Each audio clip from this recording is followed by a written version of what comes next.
Now, it's time for the Anchormen podcast with Dan Ball and Riley Lewis.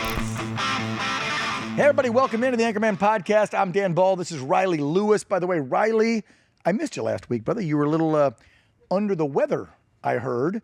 And it was, let me just say, it was some tough, heavy lifting last week because we dedicated the entire episode to our good friend Charlie Kirk and what happened to him. And I'm going to keep my word. We don't mention the piece of human trash that took his life ever again. I think I said it one time on my talk show and one time on this podcast. And I don't know about you, but I'm never bringing it up. Nope. But our friend Anthony Watson from TPUSA was here last week, and we spent an hour talking about Charlie's life legacy and what happened to him. And since then, there has been a lot going on in this country and around the globe that has sparked people to talk about their faith finally. Thank God, to engage with others talking about your faith and trying to get them into the Christian faith. That's right. There has been a massive memorial that was held, obviously Sunday, and these shows air on Fridays, so we couldn't talk about that memorial, but I'm calling it a miracle in the desert. I mean, when a few 100,000 people come out for a funeral for a non-politician, a non-religious leader, like this wasn't Billy Graham, this wasn't JFK. This was a 31-year-old conservative, independent guy, self-made, never ran for office, didn't have some mega big church down in Texas or something. This was just a father, son, husband, patriot. It was Charlie.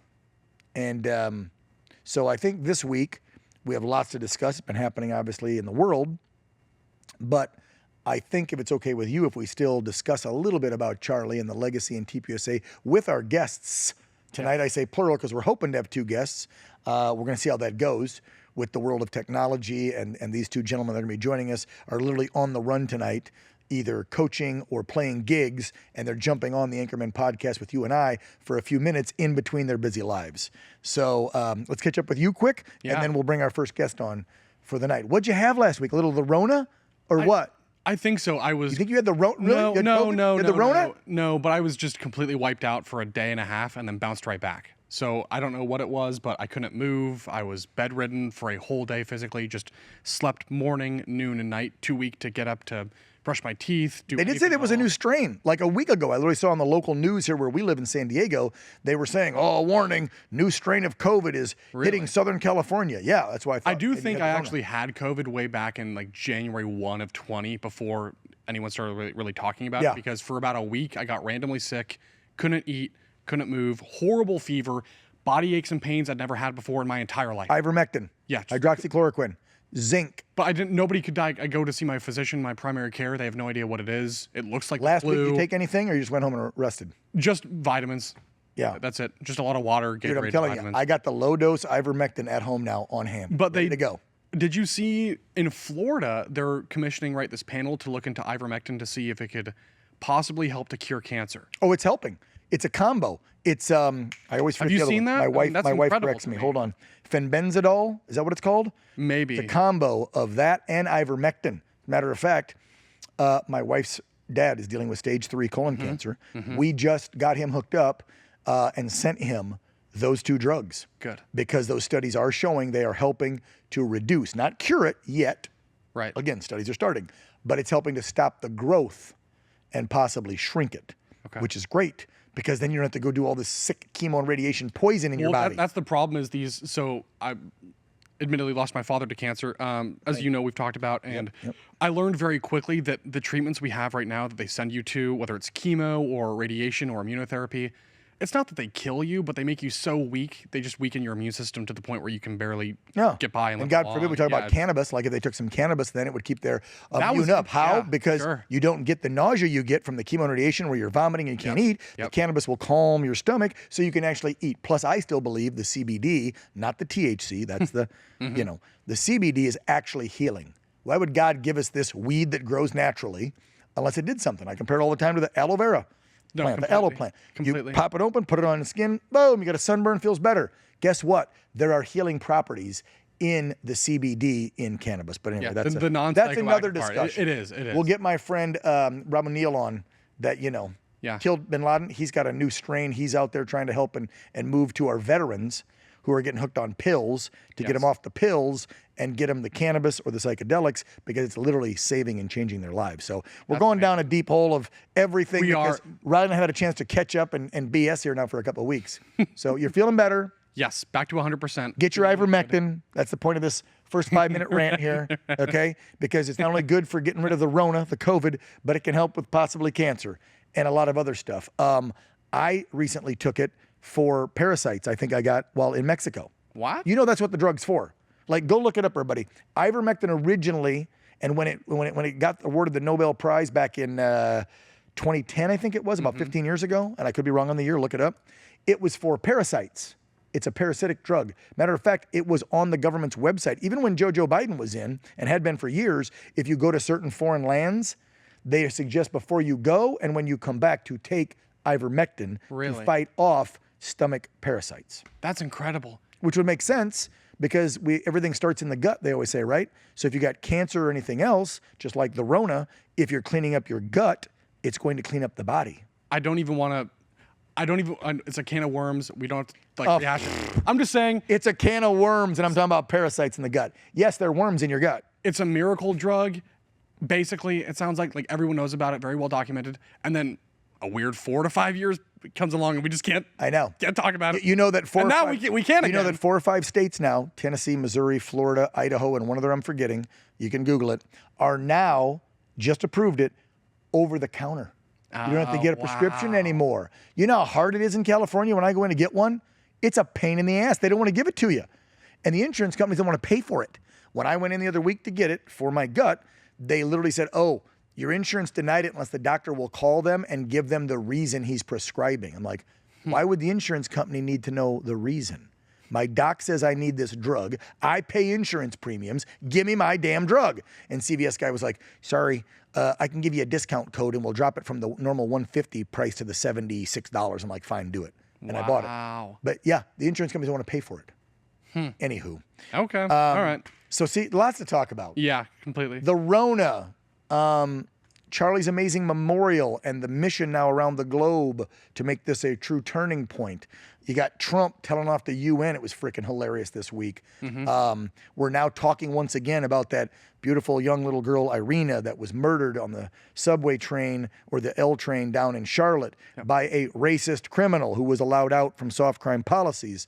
What else did you see the last week or two that we got to bring up? Well, everything in Dallas, of course. Just praying for everyone in Dallas. Just the attacks on law enforcement. Just a reminder of how dangerous it is to work in law enforcement and how grateful we should be for their sacrifice and their service. And we had someone on today to talk about that. And just the toll it must take on their families. I mean, these are real people. Well, they're targeting them too. Completely. That's why they don't want to wear masks. They're getting doxxed. And they want to they want to kill the ICE agent, and they want to go after their family members. That's why they're wearing the masks. Our first guest tonight is somebody who has honored folks in the uniform, military, priority one. Matter of fact, I would say that, and he'll correct me if I'm wrong when he comes on here, he probably got a lot of his fame from one of his first big hits that was all about the folks that are wearing that uniform. And he's expanded that into not only singing about and speaking and praising the folks in military, but also those first responders, whether it's cops, firefighters, EMTs, whatever. Wow. And so without further ado, now that we caught up with each other and you, let's bring on my good friend. This guy is a patriot, country music artist, a great dad, and just an all-around good human being that I've known now for, 5 years this month. Wow. Because I had my wife go look. One of the first people we booked in the first week of putting Real America with Dan Ball on the air here at OAN was our next guest, country singer, artist, writer, superstar, my pal, Coffey Anderson, on the Anchormen podcast. Hey, Coffey, how you doing, brother? I'm doing great, Dan. Thank you for having me. Riley, nice to meet you. Thank you for having me back, man. Thank you for giving me my patriotic TV start by having me on One America News. Is great, man. I appreciate it. 5 years ago. Yeah. I'm actually in the same room, I think. Oh, my gosh, that's right. When we had this set. It's crazy. Because you were living in SoCal back then you moved to Texas a few years back. But, yeah, the first time, and I was like, wait a minute. I'd never heard of you. I'd never heard this song. You're living an hour away from me. You know friends I know. Like, what the heck? Small world. And then I hear this song, and I don't know if we pulled it tonight that we can run a clip, but if we don't have time or we have the clip, please go Google it when this podcast is over and listen to Mr. Red, White, and Blue. That's the song that when I heard this man's song, I went, how is this song not blowing up everywhere? Because Coffey, you blew up in 2020 because of that song, but you actually wrote and put out Mr. Red, White, and Blue when? It was years before. I'd written Mr. Red, White, and Blue around 2012, and I met Sergeant Craig Karp. 8 years. We were given a home away with Military Warrior Support Foundation with 3-star Marine General Leroy Sisko. And we were given a home away, and before my concert, the national anthem plays, and he has a different look in his eye than everybody else in the room. And that look sparked this writing, and I just felt all the words coming, and I wrote them, and my buddy had his voice memo phone by my mouth, and I'm just spitballing these notes, and the song came out, probably got done altogether about 30 minutes. Wow. And I didn't know it was going to Wow. change the world. I didn't know it was going to change my destiny like it has. And I borrowed money from a buddy that played Major League Baseball. Danny Duffy got drafted by the Kansas City Royals, and he said, hey, Wow. you ever need money, man, like big money, let me know. And I was like, matter of fact, you know how much recording songs cost in Nashville? Nice. He was like, and he got a player bonus. So he sends it to my phone.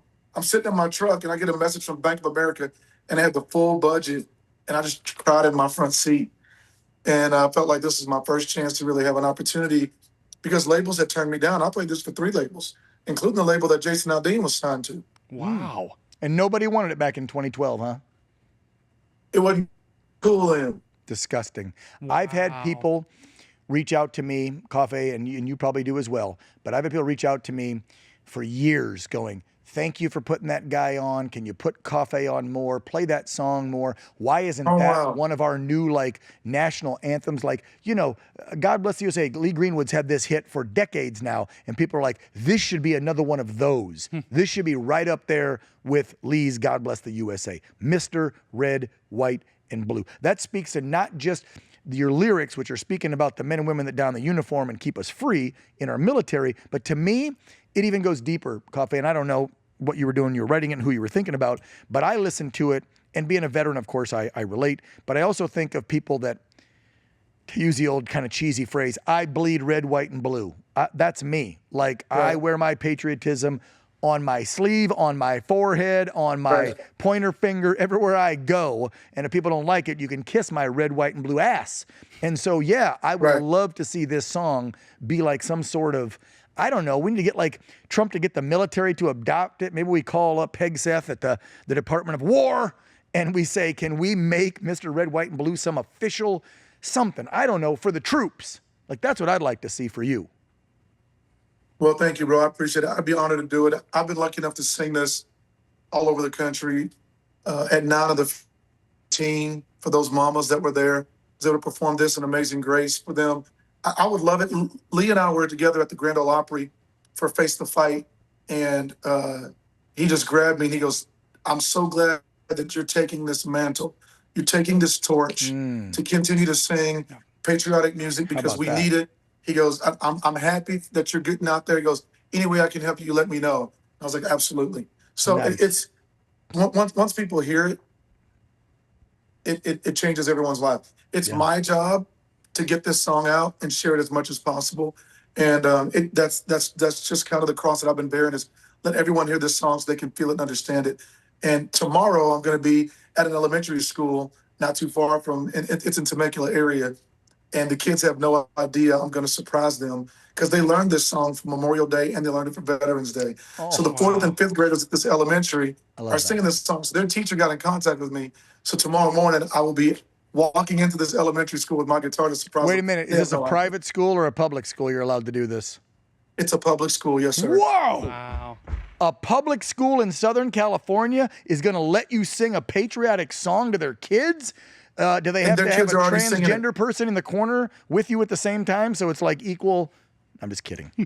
I'm just amazed they're allowing this. Although, for the folks that don't know, Temecula is in Riverside County. Riverside County, California is still a right conservative Very county, much so. Very and you much have so. people in the Temecula school district on their board and some of their administrators and educators who are conservative Christian patriots. And so that's probably why you're being allowed to do that, because I guarantee you, if I drove Coffey Anderson to, let's say, downtown Compton, Los Angeles, known to be a black neighborhood, and I present my friend who's a black country artist and say, he would like to sing in your school, what do you think would happen to you, Coffey? Think they'd let you sing?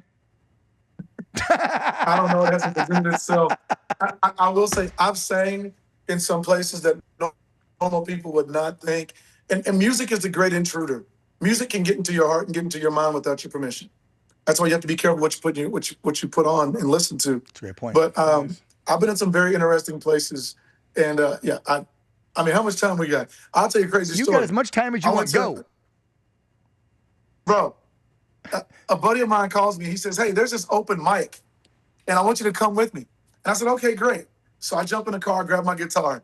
It's called the Coffee Cup Cafe, all spelled with K's.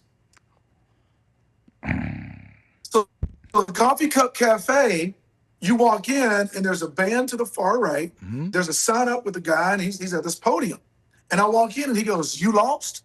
I said, "No, sir, I'm found. I've been a Christian since I was about 11. I got saved." And he looks, and he just kind of looks sideways, and my buddy comes, "Sign you up." He's like, "Come on."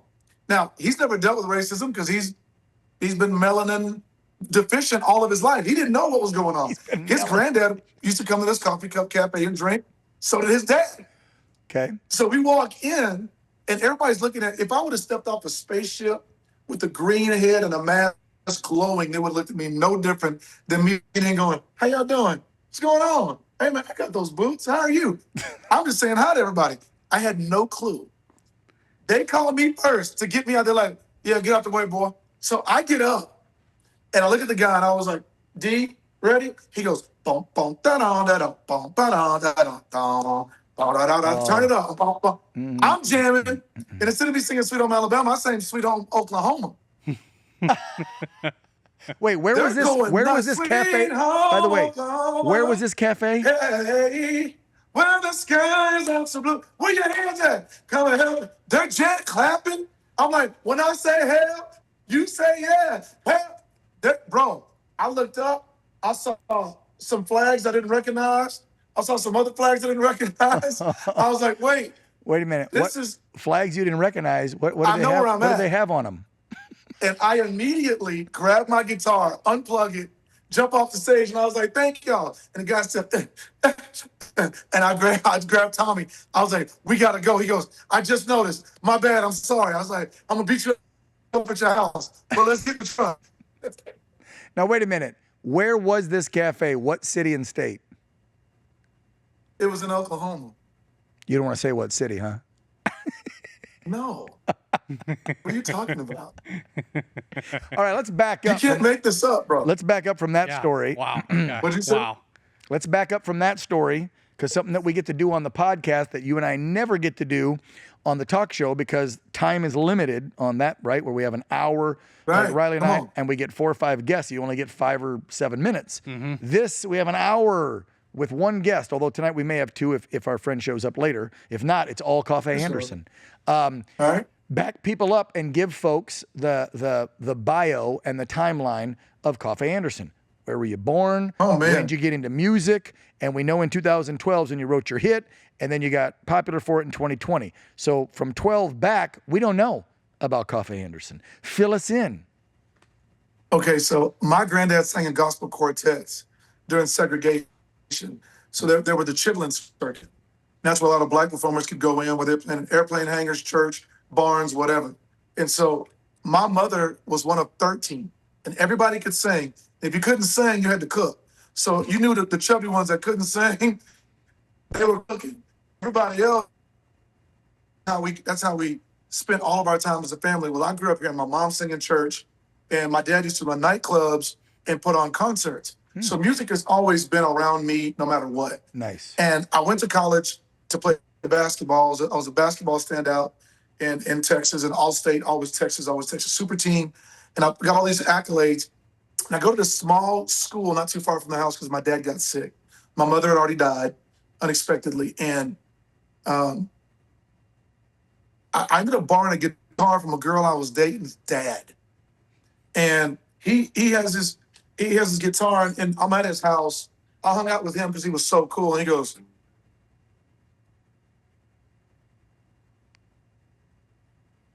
and I said, so you think you can tell heaven from hell, blue skies and pain? Can you tell it me feel?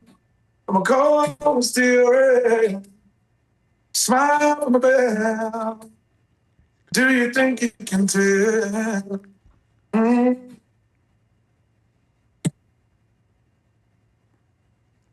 La, da, da, da, da.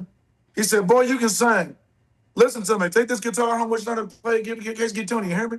So he gives me this case. Give me the guitar. I bought a book and I sat in my dorm room and I felt the art. Oh, there you're back. Sorry, Coff. You got a bad signal. We got No, you're most of good. that. You dropped a little bit. I know you're on your cell phone, but we're losing Sorry. your And signal so- here there a little bit. And so I bought a book and learned how to play. And then I started singing in my dorm. I started singing in my church. Nice. And it just kind of stuck, and I've never stopped playing. I ended up meeting a couple of rappers from Houston, and they had the whole grill in the mouth, and they were driving Rolls Royces, and I'm like, how'd y'all get that? I want to get that. And their manager was on the side, and he goes, all right. I said, how'd you do merch? How'd you set up your shows? How are you recording? How are you getting the media out? Who's taking y'all's pictures? How are you shooting the videos? What kind of camera y'all using? And I just asked him about the business. Mm-hmm. And he loved the fact that I didn't say, hey, can you put me on? Hey, can you do a song with me for free? I was like, how are you doing your business? I just want to know how to do it so I can take this to country music. Right. And guys, that's what I've been able to do.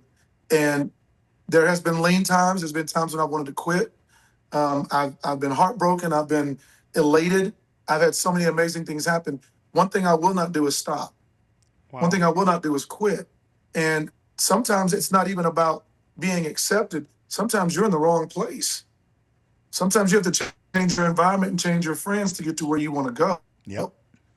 Because you can have a beak, feathers, 2 wings, and 2 feet. But one of you is an eagle and one of you is a turkey. And come Thanksgiving, one of them ain't gonna make it.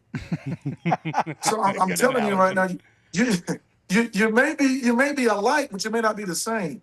Don't hang around people that are alike. That's a great point. Yeah. It's a great Wow. point. So, Coffey, I don't know if you know, Yeah. but Riley is our resident musician. So I'm sure he has a lot more questions. Why? I'm I a see the music. guitar Yeah, strumming before this exactly. was- Exactly. I'm a music fan. Like, don't get me wrong. When people say, what's your favorite genre? I'm like, I don't have one. The other day, I was literally in my shop, my garage, and I had classical pianists playing. It was a CD that's a whole bunch of classic music, just yeah. piano, and I had it at like 70, and the max is like 70, just Wow. cranking loud. But then the day before, I was listening to Metallica, and the night before, I was listening to Nine Inch Nails, and the night before, I was listening to Hank Williams Jr., and the night before, I was listening to Coffey. Like, Right. I'm country, I'm classic, I'm jazz, I'm rap, I like heavy metal, I like heavy, sometimes rap, the old stuff, not the new crap. I like everything, but I can't sing. There's 2 and I genres: don't play an instrument. Oh, there's 2. Go ahead. I know what this is going to eat. Watch. good music and bad music. There's 2 genres, bro. Good and bad. That's a great point. Period. So, Riley, Well I'm giving the said. mic to you because I know you got questions about how he writes and how All he right, comes Ronnie, what's up. up, man? Do something with yourself. Okay, Come on, Riley. do it. Come on, Riley. Can we make this up? All right, hold on. All right, well, I'll preface. I this wish we by had like saying- we need some background music Yeah. from the crew back there of something, but I don't think we prepped. I'll preface. This, I'll get the background music. Which one? Which song? You guys decide. Which song? yeah, well, I was Pick gonna one. Go. Okay, hold on. Just give me like 12 bars here. Just 12 bars. I play mostly blues, but rock. Just like give me 12 bars. Hold on. If I mic this here. Here we go. Let's go. I got I you. don't Come know on. Okay. I'm watching. I'm just gonna sit wait, back. hold on. Where's the whiskey this week, by the way? we We've just forgotten turn that whiskey. mic I this can't way? even Yeah, hold on. Have a drink. You Yeah, look our- great. You don't our need whiskey director right too now. can You let me know finally if we got can your hear abs this. back, Dan. Calm down. Hold on. Oh crap! Okay. It's empty. All right, I'll play. Imagine that. I'll play some of the. Actually, I'll play some of the first song I ever learned. This is the song that made me want to pick up the guitar. Okay, nice.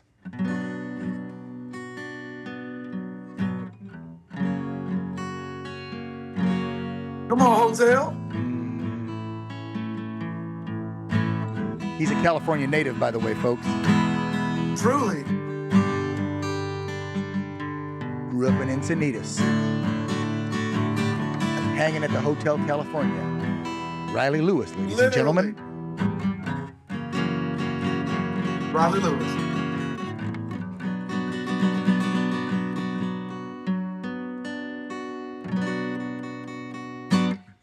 Nice. Good job, brother. I mean, that's Let me tell you something. Here's the beautiful thing about the internet. All of this, like, because if I could go back in time and see any band, it'd be the Eagles' Hotel California tour. That's just a fact. And I was like maybe 7 or 8 years old. I had played my grandmother. So I told her, I want to hear your story too about like picking up the guitar more and like how your songwriting craft, because I knew I wanted to write songs, record an album at some point when I was a kid. I told my grandmother, get me a guitar. That's what I want. Right. She said, electric guitar is a waste of time. So you'll learn piano. Grandma. That didn't work out. I took lessons, just didn't take. So eventually my uncle sent me an acoustic guitar and it changed my life. Fast forward like 2 years later, I see a clip of Joe Walsh and Don Felder from the Eagles doing the double solo from Hotel California. Yes. That changed everything for me. I didn't realize that music could sound like that. When I was a kid, it was Eminem, it was Afro Man, it was Tupac, it was Outkast. I didn't know people made music like that. That changed everything for me. So I'm kind of curious, like, when you're just growing up, you're in a musical household, but was there one moment where it all just clicked and you could see your future and you're thinking, there's no other life for me. Like, I have to do this. Okay, well, I was listening to rap. I was listening to hip hop too. I was on the Ice Cube Predator album, was what I was listening to. Nice. And my buddy was like, no, I'm going to teach you to do real music. So he plays Last Dance with Mary Jane, Tom Petty. Nice. And I was like, whoa. Yeah. I was like, okay, hold on. She good. I mean, he's singing through his nose the whole time. I'm like, this is awesome. And then when I got to college, now you got to realize my parents were in church. We couldn't have any secular music. So I would hang out with my friends to listen to anything that wasn't Christian. Really? They were like 90s Christians. 90s Christians' parents were real Christians. It ain't like the folks now. That's anyway, true. So I can relate. they're real. So I go to college and I'm watching a Wayne's World. Oh. And he's going to I said, I go, who is that? They go, Jimi Hendrix. I go, rewind that part. He hands me the CD. He was like, no, get out. And I listened to Jimmy for like 4 hours that night. Yep. And I was like, Yep. This is what I'm doing. Yep. No joke. That was the moment. And I had seen someone brown with the guitar. It wasn't somebody singing the blues, but it makes a difference. I know that's a liberal thing. I just saw someone that looked like me. Like, I really felt that way. I was like, yo, dude is dope. He wearing a blouse and bootleg pants and chewing on something. It wasn't. He was just hot. He had the So Bobby wait a Brown minute. jaw. Hold on. I got. Okay. Yeah, no, that so makes the so much sense to Eagles me. did it for you. Yeah. And Jimmy did it for you. I'm just From Wayne's World. from a Wayne's World episode or movie rather, talking about Jimi Hendrix. For you, it was a video of the boys with the Eagles jamming out to Hotel California. Completely. All right. Yeah, completely. I never had a musical moment. Like I said, I played saxophone way back in the day. I think I told you it never took. I liked it. But I mean, I've always loved every single, I can't think of a genre I go, I hate that genre of music. I love listening to music too. I can't make it. Yeah. I don't think I could write it, but I love listening to it.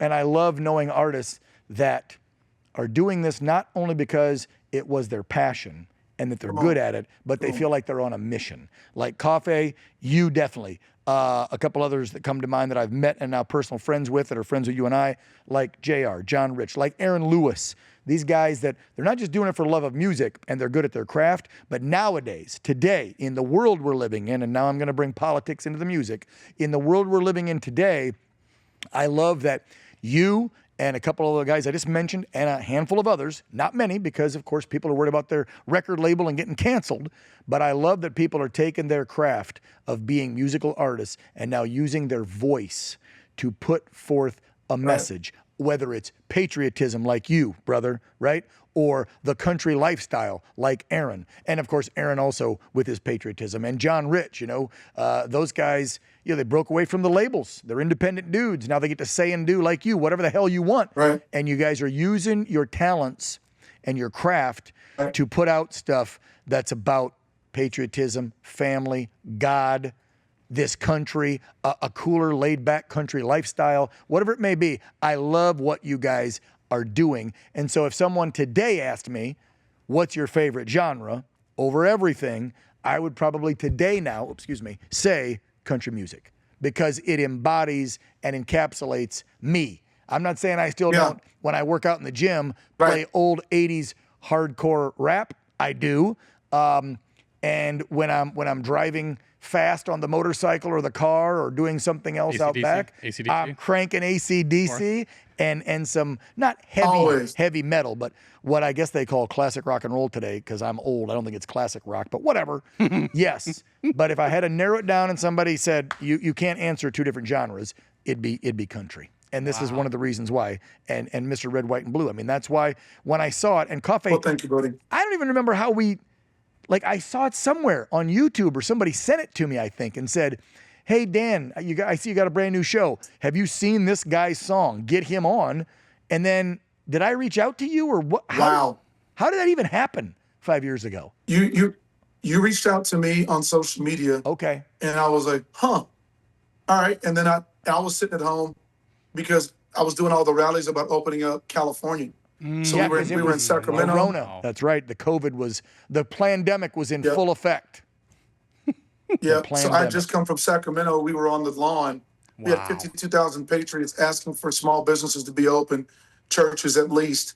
And so they only had dispensaries, strip clubs, Walmart, and Home Depot. It's insane. And we were out there, and I was out there with that rally.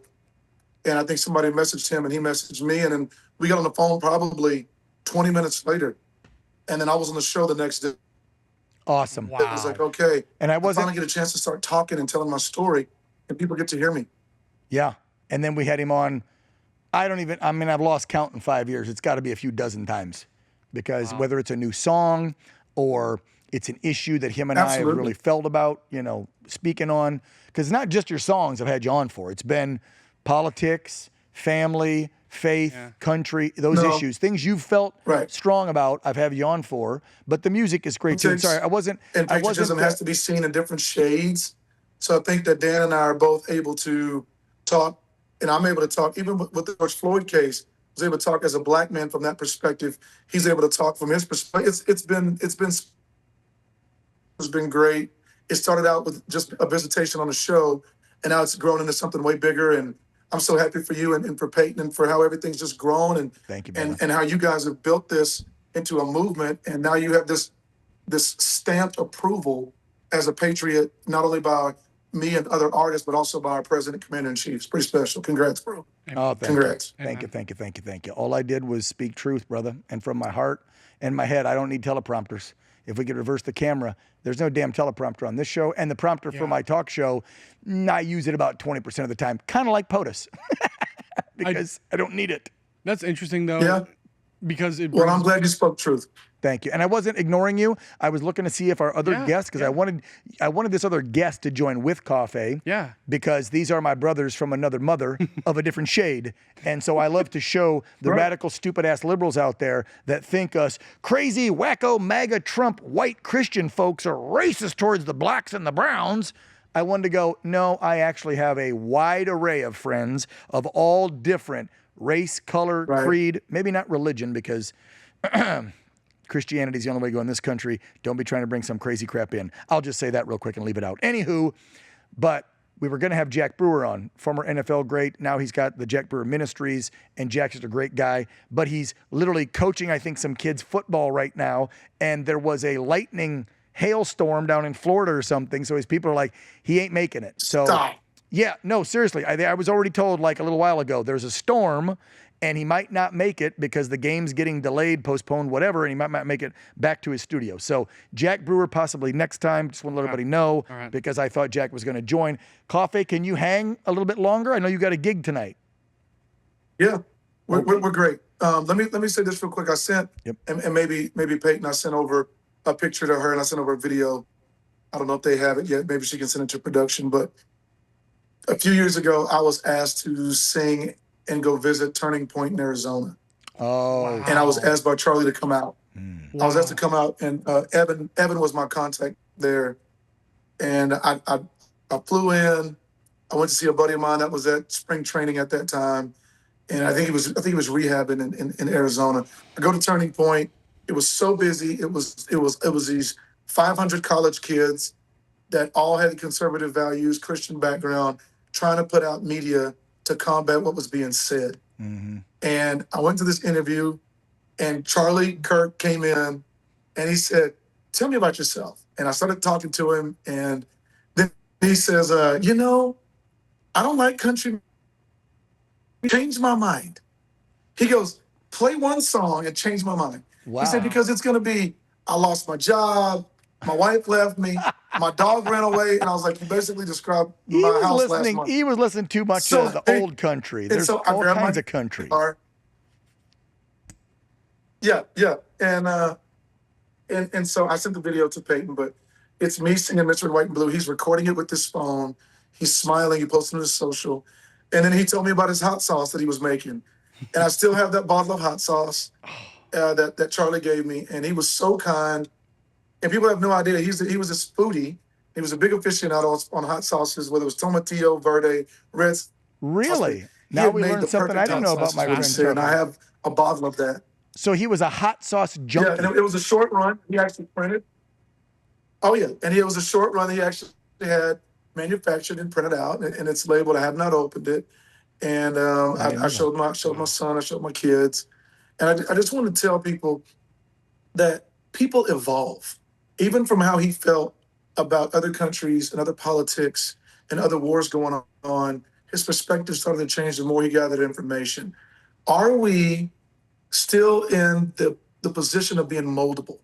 That's why when the Bible talks about God having us, and we want to be clay in his hands, a great potter, as he's described in the Torah, we want to be moldable by God.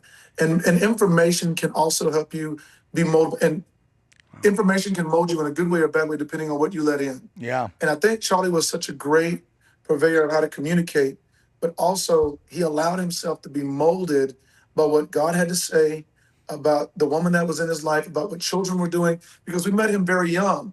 And then he fell in love, and then he got married, then he was a father. And then all of a sudden he went from local politics to global politics, being able to speak. He blew up and then so he started quick going and into these so places young. to debate and have open conversation with those that would never talk. So yeah, speaking truth can get you killed. That's why I told you earlier, Dan, thank you for speaking truth, because it is dangerous. Well, it is dangerous to do that. So rest in peace, Charlie. My heart is with Erica and the babies. And we love you. We miss you. You'll always be missed. And you are truly a hero, my man. Amen. Yes, he was. For sure. He was a giant among men. I consider him, and I'll say this, and I'm sure the left will give me heat, and I could care less. I really look at Charlie Kirk as a modern-day prophet. I really do. That man lived it, and he didn't just talk the talk, he walked it. And I'll tell you a quick story. I've been telling it on the talk show, and it's legit. And you tell me another guy out there that's done this. Charlie was flown into the church I attend here in Southern California several years ago when him and Erica were only engaged. And he pulled the pastor that picked him up at the airport and drove him to the hotel because he was speaking the next day, I believe, at our church. Pastor, I want to let you know, I paid and flew my fiance, and I didn't think the church should have to pay for that since you're flying me in to be the speaker. But she's staying in a different room on the other side of the hotel. We don't have any sex before marriage. Right. So she won't be staying with me tonight. But I had to get that off my heart and let you guys know that as spiritual leaders. Who does that? Who does that? In our movement, in this world, in anywhere, I mean, let's be real. The belief in God in this country and on the globe has gone down over the last decade.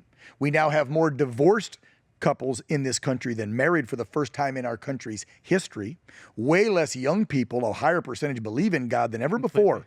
And a 20-some-year-old kid, I mean, I know he was 31 when he passed, but this was several years ago. A 20-something-year-old kid is waiting for marriage to consummate it like you're told to, and then when he's traveling and nobody's even watching, he could have broke that spiritual bond and rule with God, but he didn't.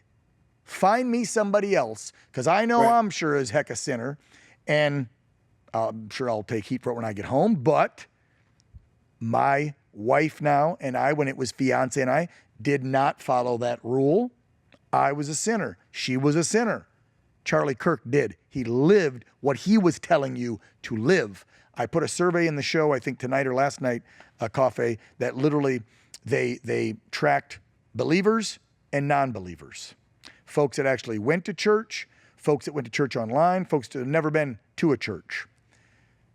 The numbers are astronomical on the quality of life, the happiness, the productivity of the believers that actually attend church and then try to live by the gospel. The folks that kind of just a little bit go once in a while, maybe just watch it on their phone, but still kind of believe, still better quality of life, happier people. Completely. The non-believers, the atheists, the ones that have never gone, miserable, higher addiction rate, higher suicide rate. Charlie Kirk was a modern day prophet to me. The man stood for everything that the gospel tells you to stand by, and he stood by this country, which, oh, by the way, just happened to be founded on those Christian beliefs. You'd hear him say it all the time. Faith, family, country. Faith, family, country. Completely. And you know what? I hear a lot of that in your songs, brother, in country music. So yeah, Charlie, you should have been a country fan way before. So what did he tell you after you played Mr. Red, White, and Blue to you? He looked at me and goes, excellent. Excellent. Okay. He's so that's who he is. There was nothing profound. That's who he really is. Yeah. And he doesn't give compliments like that. So he really felt like it was excellent. That was and you know, right. And I think and that's if I recall correctly. But then the song actually ended up becoming one of his favorite songs, no matter what the genre was, which was such an honor. And let me say right now, churches are busting at the seams since his assassination. Kids are talking about conservative values at my son's school. He's a freshman in Texas. At the lunchroom tables, the kids are bringing Bibles. Oh, this has sparked something very different. Oh, very different. Global revival. In the last few weeks. I'm telling you. So we have to change our verbiage and continue to speak those things that are happening and let people know there are Bibles being brought to high schools and junior highs. My daughter said, I watched Charlie Kirk's service. She's 8. She goes, I watched his service. We prayed for his family and we worshiped with Brandon Lake. She goes, Daddy, I wish you could have been there with us. I said, I wish you could have been there too. I was flying in from a show, baby. She goes, he was a really good man, huh, Daddy? Oh, she's how old? He loved Jesus, didn't he, Daddy? She's how old? She's 8. She's 8. Wow. I know. 8. Bro, I told you, my 17-year-old. 8 years old. My 17-year-old came to Peyton and I a couple years ago and said, Dad, and again, I've been trying to get her to go on the conservative side for a few years. And she, Dad, I don't want to talk politics. I don't care about that, blah, blah, blah, blah, blah, blah. And then she would say some stuffs about certain issues that leaned liberal, whether it was like abortion or whatever. And I'm going, Avery, you listen up now. Your dad's saying, but of course you don't do that to your kids because then they rebel. So 2 years ago, you guys know this guy, Charlie Kirk? Well, of course I do, dear. He's been on Dad's show for the last 5 years. Oh, I didn't know that because she doesn't watch the show. She doesn't like politics. Well, I've been watching him on TikTok. And Dad, you're right. It's such common sense. These dummies come up to the microphone and they say the stupidest things about whether it's the transgender agenda or free speech or Second Amendment or wide open borders or abortion. And Charlie listens to them and he's nice and calm. And then he calmly with facts shows them why they're wrong and tries to bring them into the fold on our side. But he does it so nice. She's like, these videos are great and these people just look stupid, but he's not trying to make them look stupid. It's common sense. And I'm like, so wait a minute, kiddo. Are you coming around to the conservative movement? And she's like, yeah. And I went, oh my God. And so when Charlie, and I told him that before he passed about a year or so ago, I was like, thank you. I saw him at Amfest. And I said, thank you for saving my kid. Because I was worried, public school, Southern California, right? And so I think you and I's story of our kids Coffey, that's resonating around the globe now. You saw the people coming out in South Korea, in Japan, I'm telling you. in England. Yes. Come on, man. Yes. It's amazing. I love it. It's a movement.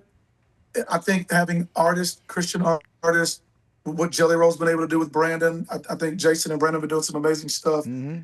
It's just been special. Hold on, my phone they're calling me right now. You're fine. I'm gonna You're getting, you know what? You've had a weak signal there at your friend's house anyway, so you've been kind of going full screen in and out, but I wasn't going to cut you off because this was, we love chatting with you.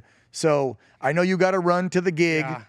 And the This signal's better? weak. There you go. Yeah, you're walking outside. There you go. Walk around, bro. Much better. Don't care. Much better. Okay. Riley, take it away. I'm gonna double check Oh one my more gosh, time thank you. to make sure Jack's not on there waiting, and we'll just get Go ahead. Mr. Jack Brewer on the next episode. That'll be fine because I would rather just kind of wrap up with. And next Coffey time I'm here. coming into the Studio. to the Yeah, set. dude, Do come that. on the Serious, couch for and real. sit down and better. hang out, and So much we'll better. actually fill this whiskey up from our friends at Grunt Style with some whiskey. I don't know. Anyway. Yeah, well, I think we can all agree. Look, Charlie, he did a lot of things that were just obviously just very brave, very courageous. But the wisest thing, like the real magic, the power that he had. So many people in the old Republican Guard had completely given up on young people. Yep. They ceded that territory to the radical left, and they started to lose this Yep. country as a result. And so the one thing Yep. I'm just eternally grateful to Charlie for is going onto campuses, cutting through the noise. Don't expect young people to watch your talk show. Just go right to them. Find them in their spaces, in their element. Challenge them to think differently. Don't just tell them they're wrong, but put them in possession of what is real and what is true. Humanize them. Speak to them like a normal person. Look them in the eye. Come on. Face to face. No Disarm phones. them with his words. Yes. He disarmed them, even Yes. though he was taken out by someone with arms. Because- he disarmed them with words. We don't. Our side doesn't use violence. He never called No. them a name. He never went wild. Like I said, I've been saying since his passing. I shouldn't say passing. His horrendous assassination. Sure. I got to be more like Charlie. Even heard Trump at the memorial say it. I wish he looked up. I wish I could be more like you, Charlie, but I still hate my enemies. Well, I mean, the man was shot at almost twice, and they call him everything but Hitler every other day. So if I was Trump, I'd probably still be pissed off too. No, but President Trump doing the same thing. I mean, working at a McDonald's, hanging out in a garbage truck, hanging out in barbershops in Brooklyn. Yeah, you never see politicians Just do that. he revolutionized the game is what I'm trying to say. He did something that nobody else With either Charlie's help. Yes. We would not have won all Yes. three houses. Let's be real, Yes, Coffey. Do you completely. think we could have Completely. pulled off the House, the Senate, and the White House last year Nope. if it was not for Charlie Kirk Nope. and Turning Point USA? No. No way. Not at all. No way. So I think just on behalf of just the whole world, thank you for getting this country back on the right track, Charlie. Thank you for putting everything you had out on the court and not giving up on young people. There were a lot of Gen Zers out there. They're misguided and they just don't know it. They're lost and confused. They don't know any better. They need someone to speak to them instead of just rally against them, blame them, finger point at them, laugh at them, mock them. I get it. There's people that come up to him. He wouldn't mock people. And there are a lot of young people who just don't understand. They haven't seen the light yet. That's And you. so- You're 26. Totally. Like, I mean, this is understand the guy this. right I know in your these wheelhouse. people. I was Yeah. just in college. Not that, like, I get where he's coming from and I get the value and the service he was providing to the world. I see that so clearly. So I'm just eternally grateful for that. Yeah. Really. Yeah. Thank you, man. Oh, A true brother, a true We're literally hero. coming up on almost an hour. I can't believe it's almost 50 minutes. Coffey, we got to get more Yes. in with Coffey. Jeez. But you see, we start talking about I Charlie. know, Come I on. know. I mean, he's been on all of our minds since September 10th. And he should be. And he should be on our minds next year and the year after and the year after and the year after. I don't want to hear any of this crap. Just like 24 years later, I feel like we're forgetting what happened on 9/11 as we're allowing, some of these crazy Muslim folks to take over cities like Dearborn, Michigan, and Houston and Baltimore and Minneapolis. Have we forgotten the attack on America? I hope we never forget the attack on our friend Charlie Kirk, which bigger picture is a direct attack on Christianity. Because forget politics. Even though this kid was driven by political hate, this is still, Coffey, and I'm sure you'll chime in here, this is still good versus evil in my book. Yes. The kid had evil in his heart. Yes. Yes, it was pushed by a radical left-wing ideology, but he had hate and evil in his heart, and we know who puts it there. It's that damn devil. Amen. Coffey? Yep. Completely. Right now, what Charlie was able to do was go after a generation that we gave up on. Yeah. We would make fun and say, "Oh well, you're gonna get participation trophies. our generation was the best generation ever. You grew up underneath Obama. You're soft. You know, all this other type of stuff that they would hear. And I think that simple conversations can change a lot of things because people need to feel like they're heard. That's why people scream so much, because they feel like what they're saying is not resonating with anyone. And so difficult conversations can save a marriage. It can save a relationship between a parent and a kid that they think is lost. His ability to debate and have those conversations, what it did, it shined the light on God's love. And that's the one thing that Satan doesn't want, is for people to hear the truth. That's right. Because Amen. the truth is what's going to set you free. Amen. Right. Right. And the Bible says it's the love of God that draws men to repentance. When somebody realizes that, oh, he was able to combat me, but he did it with love. Let me find out a little bit more. Let me buy this book. Let me go this. All of a sudden things start changing because, and that's ultimately why they hated him, was because he did have this massive sense of love. That's right. Y'all, we have to continue to be good. There was a kid walking out of the store at Chipotle here, and his mom had the drinks and she had the chips and she had everything. And this 14-year-old kid walks out unless the door hits his mom. His mom is smushed in between the door and everything. And I grabbed the top of his head. No respect. And I turned his head around. And I said, boy, get the door for your mama. Where you from? You better watch out. You'll get arrested tonight for assault, brother. That's I assault. got money for bail. Hey, I'm paid. You ever end up in jail for some crap like that where the kid needed it? Because I might have jerked the slack out of his you-know-what, too. You call me, Listen. I'll be there to bail your butt out. No, but that's so the thing, though. I mean, you're so right. We got to call it out. No, we can't you're let right. it happen. Yep. You're right. And We got to be civil. We got to try and have a course, civil and peaceful, discussion and of debate course. like Charlie did. However, we still got to hold strong with our convictions and our morals and our ethics. And guess what? Our side is about law and order. Our side is about honoring mom and dad and obeying them. Yes. I don't care if you're a young or old kid, right? Yes. Our side is about following the Constitution. Our side is about honoring God and our family. Our side is about protecting the homeland. These are simple things that all Americans actually used to be okay with until radical evil ideology took over a certain party in this nation. And then it all started going downhill. And I don't think it was 5-10 years ago, like many say. I'm saying it started about 60 years ago in the 60s. agreed. Okay? Yes. From this whole liberalism and liberal movement, then the PC of the 90s, all this crap has been going on for decades. And now we're here where we're at today, where weak-kneed pastors from the pulpit won't even bring up Charlie's name, or they condemned him. You're a piece of you-know-what. Take your frickin' collar off and get out of the pulpit. You're disgusting. They told us we couldn't have our religion input on our politics. That's BS. Separation of church and state means the state don't tell us what we can and can't do with our religion. It doesn't mean that our religious leaders and us as voters don't push our Christian faith into our politics. That's what we were founded for crying out loud. Amen. We got to remember all this, and we got to continue to, as Trump said the day he got shot, and Charlie would say it, and he was wearing the hats on his show, fight, fight, fight. Coffey, with that, we're going to let you go. I know you got a gig. I'm going to give you the final word, Thank you, brother. boys. Anything Appreciate you want to it. say, talk about, pitch, go ahead. You got the last minute here. Go ahead. Continue to speak truth. Continue to be the good guy, and don't be afraid to speak up, because we need more people speaking up. Thank God for Charlie. And get better. Get better. Whatever that is, if that's your health, if that's less drinking, if that's going to church, if that's being a better husband, being a better dad, being a better co-parent, whatever it can be better, because we need you to be better right now to keep this movement going. I love y'all. Sincerely from Mr. Red, White, and Blue. God bless you. Amen. Coffey Anderson. Follow him on all social media. Go to his YouTube page. He's got so many more amazing songs too. We only talked about one tonight, and I've had you on for years on pitching other songs you've done. So now that we hit the hour almost, we can't go through the catalog, but look up Coffey, check out his tunes. They'll speak Thank to you, you. buddy. Plus, they're just great, foot tapping country music, which I love. I'll see you later tonight, brother. Take care. God bless. Hey, man. See you. Nice to meet you, Riley. Go on his show. Every time we have a new guest, it's somebody you haven't met yet. I love this. We're like introducing you to a whole new plethora of potential guests. I know. And opening your young Gen Z mind. With my old, what am I, Gen X? I think. Yeah, I'm right? a Gen X. Yeah. Yeah, it's Gen X, Millennial, Gen Z. You're a Zer. I'm Right. a Xer. I'm a Zoomer, technically. I'm 51 this Right. year. Okay. I was born in 74. That makes, yeah. Right? Anybody in the back? Is that what I am? Yeah. Gen They're X? telling me, they're Okay. 66 to 80, 81. Oh wow. I'm a Xer. Okay. Can we just confirm? Am I a Zoomer technically? I don't. I'm on the border somewhere. What year were you born? 97. So I'm the cutoff. Yeah, you're not a millennial and Gen Z. I'm right on the border. So So I've got like a foot in both camps, I guess.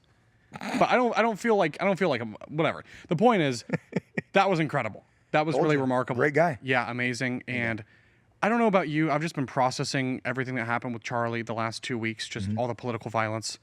I agree it's a battle between good and evil. Yes, it I is. think that was an attempt by a very dark force to extinguish goodness from this world. Amen. That's what And I think I'm so just too. really grateful to God because it's horrific. And I guess what I'm saying is I think it failed and it backfired. And Of course it did. And I'm just so grateful to God. And I think Charlie would be so happy right now to see He's sitting up there Totally, like- next to the big guy and his son. thousands of new chapters for your organization. Thousands. People coming to God for the first time. That's what Millions doing that. People rediscovering their faith, but also people who never really were of faith finding God for the Yeah. first time ever. There's people, That I've had is pastors reach out to me. Souls being saved. I know, man. Riley. Like, There's pastors going, I have people that would protest my church, and they're atheists, that the day after Charlie got shot, that weekend came in and go, okay, I'm going to come in. I guess I'm on your team now because that was horrific, and I don't get this whole atheism thing, so now I'm going to go and check out your guy. Like literally, I've heard that from multiple preachers and pastors, that people that were like, no way, there's no God, I don't want to hear your Bible crap, are now walking into a church and going, okay, tell me about the word. Tell me about this guy. Tell me about God. Tell me about this guy, Jesus Christ. Like I made this analogy and I'll make it again. The devil only operates on this plane, on this rock, and he's got individual little evil plans. The problem is God's got the overall playbook. He knows people's hearts. So he knows what's going to happen. He can't interfere. We got free will. But don't think he doesn't have an ultimate plan. Charlie and George Floyd both, I didn't know this, shared the same birthday. wow. Born only 20 years apart. Wow. October 14th, 1993, 1973. Wow. Look it up. They shared October 4th, the birthday. Now, I'm not saying this is some big cosmic whatever, but I'm just saying Yeah. that guy gets not killed. That guy dies accidentally because of the drugs in his system An overdose. and COVID. It was an overdose. Look at the autopsy report. He was already screaming he couldn't breathe for 14 minutes in the Sure. squad car before they put him outside, and the neck on the whatever. Absolutely. Knee on the neck. Yep. Not going to go there. But it shows what one radical party was fine with. Destruction, chaos, death. They attribute, I think, 33 deaths to the summer of love in 2020, okay, because of a guy named George Floyd. When Charlie was assassinated, live with millions of people watching, streaming, and 3,000 kids watching live in person, none of us rioted. No Republicans, conservative, Christians rioted. Nobody got killed because you killed one of our prophets, because we don't do that. That just showed the world what conservative Christians are about. And that's why you had millions of people coming to the gospel last weekend at that memorial around the globe. Could we maybe an interesting way to wrap, just to pay tribute? Yep. I want to hear about your favorite moment from the memorial, and I want to share mine with you because Oh, goodness. there was one moment in it to me that stuck out above all the rest. I could start actually. I'll let Go. you think for a moment. No, go. You brought it up. Watching Erica Kirk, whose world has just been flipped upside down, to say the least, to be polite. I think we're going to have the same one. Yep. Go. Just the strength, the spiritual maturity to forgive that heinous individual. That's mine. I've never seen anything like that, and it gave me so much perspective. I Right. just want to thank her for showing me, just setting the example. She has every right to be angry. Do you think you could do confused, that? So PO'd. I don't know. I know I honestly. couldn't. I would don't- have I to don't ask know. God Yes. for major strength to stand up there and do that. And I still don't know because I'm of this world and we're sinners. Totally, yep. I don't know if I could do it. Yep. And I agree with you. That was the most powerful moment of nearly, 5 hours? Yes. That was the most powerful It thing. made me misty-eyed. It gave me so much perspective and gratitude for God my bless loved you, ones. Erica. We love you. Seriously, love you. amen. Godspeed to her and her family, whatever they're going to do next. Something's coming next, of course, for them. Yeah. But that's just, and to think Charlie ended up with her, like, I get it. That was I God's see plan it. too. I see it. Like, All part of God's plan. I'm telling you. I'm telling you guys. It's all part of God's plan. We literally just hit 1 hour. Wrap it up. Tell them where to go. For all the right. stuff, Riley, you know what to do. Of course, this airs on all of these socials, so Rumble, YouTube, X, possibly Truth Social. I don't know. Check it out. And then, of course, you have to. We're check out- everywhere. We're all over, and we're growing. We're expanding. This is an awesome time. Join the movement. We're a family here. Everyone is mission driven. Thank you to our director. Thank you to the incredible Herring family. Thank you to this company, all the writers, the producers, the editors. Complete team effort. And then, of course, our primetime lineup. We have lots of news, live news, like 18 hours a day. But Yeah. we start Riley at off 6. Yep. Then we have news at 7. I'm Yes, at 8. sir. Then you got Matt after me at 9. You got Chanel after that. Then more news. Yep. We're going to be expanding more. We're on more carriers. We are back bigger and better than when they tried to cancel us 3 years ago. And since everybody's been talking about it, we Yes. didn't bring it up tonight because I don't care about Jimmy Kimmel. You want to talk about censorship, go on the OANN, that's 2 N's, website. We have the letters on there that 4 United States senators in the Democrat Party and 2 U.S. House of Reps from the Democrat Party sent letters to satellite and cable carriers 3 years ago demanding they yank OAN off the air, and 3 of the major carriers did. That's real censorship. ABC deciding, and the affiliates around the country at Sinclair and Nexstar deciding that Jimmy's comments were about our friend Charlie were disgusting and said, we're not going to air him. And then ABC Disney going, oh, well, if the affiliates won't air it, we got to suspend him. That's a business decision. That's not censorship. And the government didn't get involved. Just because the FCC chair and Trump said, Jimmy's a disgusting POS and you should do something, there were no letters. There was no government interference. What happened to this network was government interference. That was blatant censorship. So, for all you folks that have been doing the crocodile tears over Jimmy, the minute you start saying that was wrong, that they canceled Tucker, they canceled Roseanne, they canceled Megyn Kelly, they canceled Donald Trump, they canceled One America News, then I'll jump on your bandwagon and say, yeah, it's bad what they did to Jimmy. They're apples and oranges. Shut the hell up and sit down. Talk about real censorship. Bring up what happened to this network, and then we'll bring you to the table. Sorry, I had to go off. No, on well that. said. That's been pissing me off for a week. Anyway, I think we're done. Where'd that come from? You know what we should end with? I don't know if they'll even air it, but I'd like to. We're past an hour, so I don't know if we can even get it in. Yeah. But Yeah. we should end and put up the music video of Mr. Red, White, and Blue and just play that as we say goodnight, because that music video, or the song rather, listen to the lyrics. It's like phenomenal. Absolutely love it. Yep. Maybe we can do that. Hopefully others will do that. Thanks for watching, tuning in to this Anchormen podcast here at the One America News Network. For Riley Lewis, myself, Yes. and everybody here at OAN, thank you so much. You got one more thing to say? I saw you. I do. Leave comments, feedback. We haven't picked out a guest yet. We think it's going to be Jack maybe, but if you have any questions or suggestions, or if we do bring someone on and you want to ask them something, we'll ask for you. So please drop us feedback, comments, like, subscribe to the channel. Yeah. We're growing on social media. It's really amazing to see. Put those comments on this podcast below when we post it on X. Yes. And we post it on Rumble, and we post it on YouTube. I don't think they are going up on Truth, but a little bit later, like when they're a week or so old. So if you put the comments on X especially, I think you and I will see them. So put your guest ideas there. Yeah. All right. Sound good. Thanks. See, we got to go 2 hours. Hour and 3, and we don't want to stay. I know it. God bless you, Coffey Anderson. Thanks for coming on. Thanks to all you loyal fans and viewers of the One America News Network and this podcast. And as we close, God bless Charlie Kirk. We'll see you next Friday night. Want to see more great videos like this? Click on the link below to subscribe to OAN Live and watch Dan Ball's Real America and The Matt Gaetz Show on Dish Channel 212. Tune in, subscribe, and watch today.